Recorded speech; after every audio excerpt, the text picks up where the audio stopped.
ఒకటి కాదు, రెండు కాదు, 400 ఎకరాలు, అది కూడా తెలంగాణ గచ్చిబౌలిలో ఉన్న ఫారెస్ట్ ల్యాండ్ కంప్లీట్లీ డిస్ట్రాయ్ అయిపోతుంది.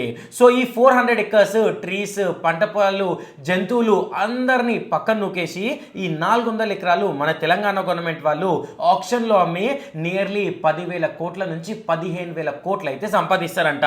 సో రిపోర్ట్స్ ప్రకారము ఈ 400 ఎకర్స్లో ఐటీ పార్క్స్ వస్తాయి, మళ్ళీ ఫార్మా హబ్స్ వస్తాయి, ఇంకా చాలా అంటే చాలా డెవలప్ అవుతుంది మన ఐటీ. సో ఈ రీజన్ వల్ల ఈ ఫారెస్ట్ అయితే మొత్తం క్లీన్ చేస్తున్నాం అని చెప్పారు. సో ఒకటి కాదు, రెండు కాదు, 455+ స్పీషీస్ ఉన్నాయి, 220 రకాల బర్డ్స్ ఉన్నాయి, 10+ మ్యామల్స్ ఉన్నాయి, బఫెల్లో లేక్స్ ఉన్నాయి, పికాక్స్ కి సపరేట్ లేక్స్ ఉన్నాయి. ఒకటి కాదు, రెండు కాదు, కొన్ని వందల జంతువులకి ఆ 400 ఎక్కర్సే ఇల్లు. అది లేకపోతే వాళ్ళు ఎక్కడికి వెళ్ళాలో వాళ్ళకే తెలీదు. యాజ్ ఎ తెలంగాణ సిటిజన్ ఈ 400 ఎక్కర్స్ ఆఫ్ ఫారెస్ట్ ని మనం కాపాడుకోవాలి. ఒక్కరి మాట, 10 మంది మాట, 1000 మంది మాట వినకపోవచ్చు, కానీ అందరం కలిసి గవర్నమెంట్ కి అగేన్స్ట్ గా సోషల్ మీడియాలో ట్రెండ్ చేస్తే కనుక తప్పకుండా గవర్నమెంట్ బ్యాక్ స్టెప్ అనేది తీసుకుంటది.